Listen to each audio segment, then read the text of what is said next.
এই কি করতেছে তুমি? তোমাকে কতবার বলেছি আমাকে স্পর্শ করবে না আমার পারমিশন ছাড়া। রাজু, আমি স্ত্রী তোমার, আমি তো তোমাকে স্পর্শ করতেই পারি। এগুলো আমি জানি না। যদি আমার সাথে থাকতে চাও তাহলে আমার কথা মতো চলবে, না হলে এখান থেকে চলে যাও। আর হ্যাঁ, যাওয়ার সময় অবশ্যই ডিভোর্স পেপারটা দিয়ে যাবে। এই যে লবণ নাও। আরে কি হলো?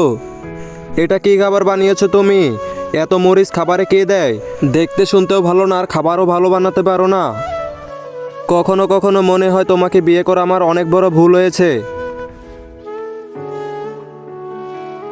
দেখ রাজু, যেমনই হোক তোর উচিত হয়নি এমন আচরণ করা ভাবির সাথে।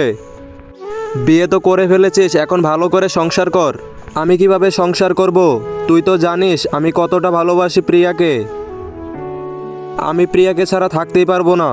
তাহলে এটাই যদি হয় তাহলে বিয়ের আগে ভাবতে, এখন আর কি ভাবিস? এখন এগুলোর মধ্যে ওই বেচারা মেয়েটার কি দোষ? ওই বেচারা মেয়েটার তো এখানে কোনো দোষ নেই। দেখ ভাই, আমি তোকে এতটুকু শুধু বলতে চাই, জীবনে ভালো থাকতে হলে একজন ভালো জীবনসঙ্গী দরকার।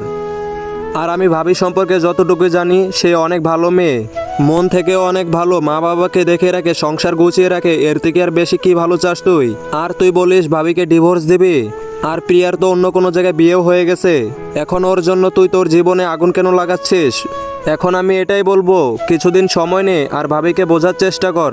দেখবি সময়ের সাথে সাথে সব ঠিক হয়ে যাবে।